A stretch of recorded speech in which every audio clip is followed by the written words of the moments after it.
नमस्कार दोस्तों, स्वागत है आप सभी का हमारे YouTube चैनल एग्ज़ाम गुरु में।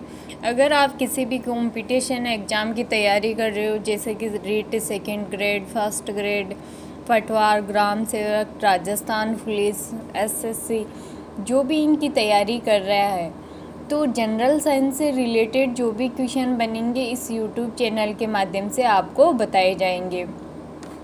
तो आप सभी को वीडियो अच्छा लगे तो लाइक, शेयर एंड सब्सक्राइब कर देना और कमेंट अवश्य करना कि आपको वीडियो कैसा लगा।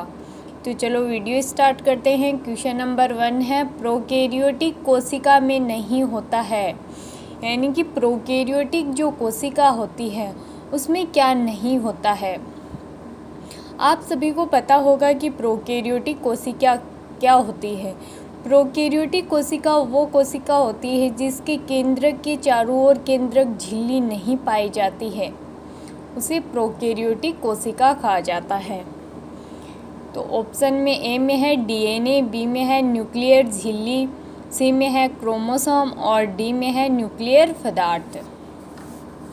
तो इसका सही आंसर होगा बी, न्यूक्लियर झिल्ली, यानी कि जो प्रोकैरियोटिक कोशिका होती है उसमें न्यूक्लियर झिल्ली नहीं पाई जाती है। अगला क्वेश्चन है, बैक्टीरिया और नील हरित शैवाल कोशिकाओं में क्या होता है, यानी कि जो बैक्टीरिया होता है, जीवाणु होता है, और नील हरित जो शैवाल की कोशिकाएं होती हैं उनमें क्या होता है। ए में है केवल एक संलग्न, बी में है आनुवंशिक तंत्र अनुपस्थित, सी में है बहुत से संलग्न ग्रुप और डी में है संलग्न ग्रुप अनुपस्थित। तो इसका सही आंसर होगा ए, केवल एक संलग्न, यानी कि जिसमें कोशिकाओं का एक समूह ही पाया जाता है। अगला क्वेश्चन है, पौधों की कोशिका भित्ति सेलुलोज की बनी होती है, यानी कि जो पौधों में कोशिका भित्ति पाई जाती है वो सेलुलोज की बनी होती है, पर ये सेलुलोज किसका बना होता है इसके बारे में पूछा गया है। तो ए में है एमिनो अम्ल, बी में है प्रोटीन, सी में है द्रव्य और डी में है पॉलीसेकेराइड। तो इसका सही आंसर होगा डी, पॉलीसेकेराइड, यानी कि जो ये सेलुलोज होता है ये पॉलीसेकेराइड से बना होता है। अगला क्वेश्चन है, वनस्पति कोशिका की मध्य पट्टिका के घटक है, यानी कि जो पादपों की कोशिका होती है उनके मध्य में जो एक पट्टिका बनती है उसके घटक क्या होते हैं, यानी कि उनमें किस पदार्थ का जमाव अधिक होता है जिसके कारण ये मध्य पट्टिका बनती है। ए में है Hg, बी में है Mg, सी में है कैल्शियम यानी कि Ca और डी में है मैग्नीज यानी Mn। तो इसका सही आंसर होगा सी, Ca, कैल्शियम। अगला क्वेश्चन है, प्रोकैरियोटिक कोशिकाओं की कोशिका भित्ति में पाए जाने वाले विभिन्न जटिल कार्बोहाइड्रेट कहलाते हैं, यानी कि जो प्रोकैरियोटिक कोशिकाएं होती है उनमें जो कोशिका भित्ति पाई जाती है उनमें जो जटिल यानी कि कार्बोहाइड्रेट जो पाए जाते हैं वो किसके बने होते हैं। ए में है स्टार्च, बी में है म्यूरेमिक अम्ल और सी में है सेलुलोज और डी में है पेप्टाइड्स। तो इसका सही आंसर होगा बी, म्यूरेमिक अम्ल। अगला क्वेश्चन है, ग्राम बैक्टीरिया की कोशिका भित्ति को बनाने वाले सरल पॉलीसेकेराइड है। ए में है म्यूरेमिक अम्ल, बी में है टिकोइक अम्ल और सी में है ग्लाइकोलिक अम्ल और डी में है उपरोक्त सभी। तो इसका सही आंसर होगा बी, टिकोइक अम्ल। अगला क्वेश्चन है, फॉस्फोलिपिड अणु होता है, यानी कि जो फॉस्फोलिपिड अणु होता है वो किस टाइप का होता है। ए में है क्षारीय, बी में है अम्लीय, सी में है उभयधर्मी और डी में है उभय संवेदी। तो इसका सही आंसर होगा डी, उभय संवेदी। अगला क्वेश्चन है, कोशिका कला किसकी बनी होती है, यानी कि जो कोशिका कला होती है वो किन पदार्थों से मिलकर बनी होती है। ए में है फॉस्फोप्रोटीन तथा फॉस्फोलिपिड और बी में है फॉस्फोलिपिड तथा प्रोटीन द्वारा, सी में है ग्लाइकोलिपिड और डी में है लिपिड।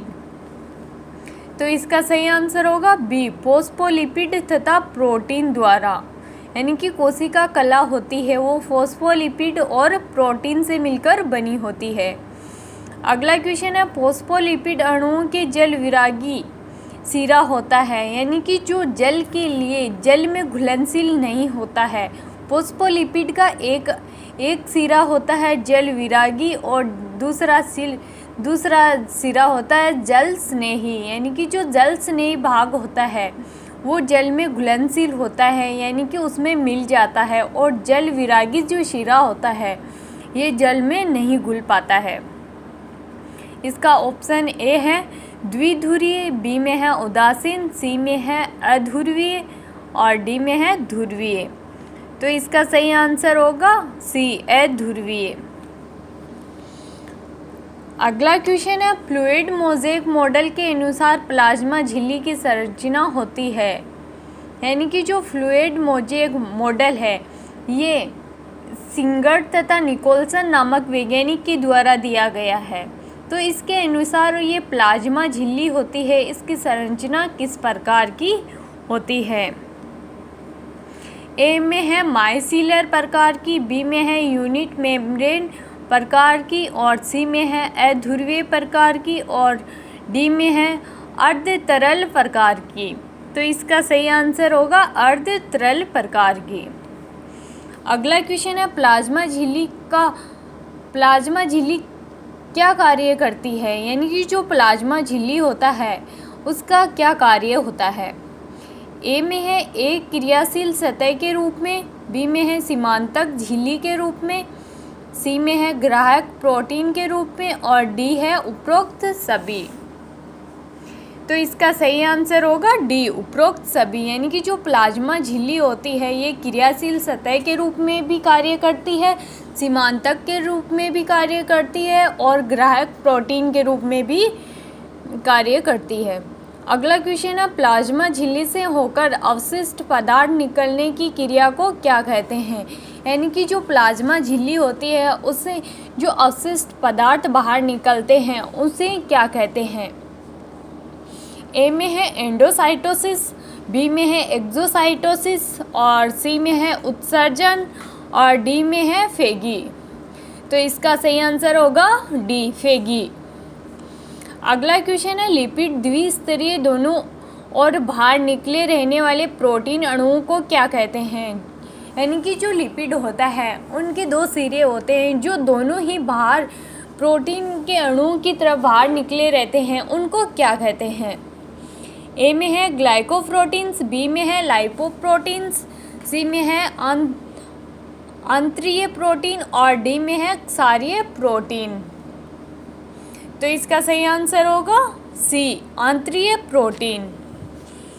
अगला क्वेश्चन है, प्लाज्मा झिल्ली का द्रव्य मोज़ेक सिद्धांत किसने प्रतिपादित किया था, यानी कि फ्लूइड मोज़ेक सिद्धांत किसने दिया था? ए में है रॉबर्टसन, बी में है डेनियली, सी में है सिंगर व निकोलसन और डी में है हॉफमैन। तो इसका सही आंसर होगा सी, सिंगर व निकोलसन। अगला क्वेश्चन है, ईआर का फुल नेम होता है एंडोप्लाज्मिक रेटिकुलम। ये एक कोशिकांग होता है, यानी कि ईआर के अवयवों को देखा जा सकता है, यानी कि जो ईआर अंतःपरद्वी जालिका होती है उसको किसके माध्यम से देखा जाता है?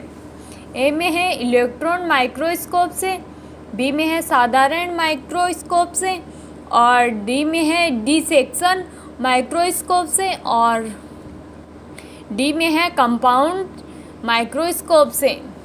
तो इसका सही आंसर होगा ए, इलेक्ट्रॉन माइक्रोस्कोप से। Thank you. आप सभी को वीडियो अच्छा लगे तो